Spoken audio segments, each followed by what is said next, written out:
Napag-usapan online ang tila sweet photos ni Mavi Legaspi at Ashley Ortega.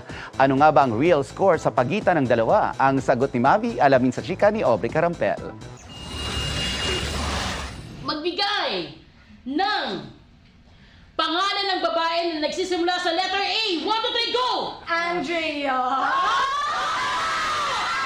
Ito ang nakatutuwang guesting ng Legaspi twins na sina Mavi at Cassie sa Kapuso Artist Tambayan na naka-livestream sa GMA Network Facebook and YouTube pages. Gusto ko sana sabihin yung answer ko. Pero ang ingay, Oo!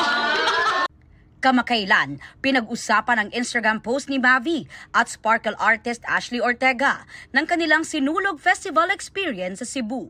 Marami ang nakapansin sa closeness ng dalawa. Walang kumpirmasyon si Mavi sa real score sa pagitan nila, pero one of the best at masaya raw siya sa kanyang first Sinulog experience. Nung nagsinulog ako, it just made me realize na life is great. It gave me another chance in life na parang to stay happy and also be happy and know that ito talaga yung deserve ko. May plano kaya siya ngayong Valentine's Day? Valentine's plans is ang importante basta maging masaya ang puso ko. Suportado rin siya ng kanyang kakambal. As long as genuinely happy siya, happy din ako for Mavi. That's all I can say. Full support din si Mavi sa fitness journey ni Cassie na kapansin-pansing nag-lose ng weight. Ifinlex ito ni Cassie sa kanyang newest pictorial. Lifestyle change is key raw, lalo na't na-diagnose din siya with hypothyroidism, kaya nahirapan siya noong magbawas ng timbang. Mas active siya ngayon sa sports.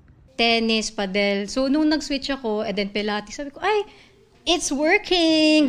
I don't cut out carbs. Ayoko po ng restriction because that's what got me into this mess in the first place. Sasabayan ko na siya. So, nice one, Cass. Nice one too. Good Galing job. mo. Recently, the twins just turned 24 at may mga sinimulan daw silang new ventures. Mavi is into business, habang si Cassie inilaunch ang kanyang bagong vodcast.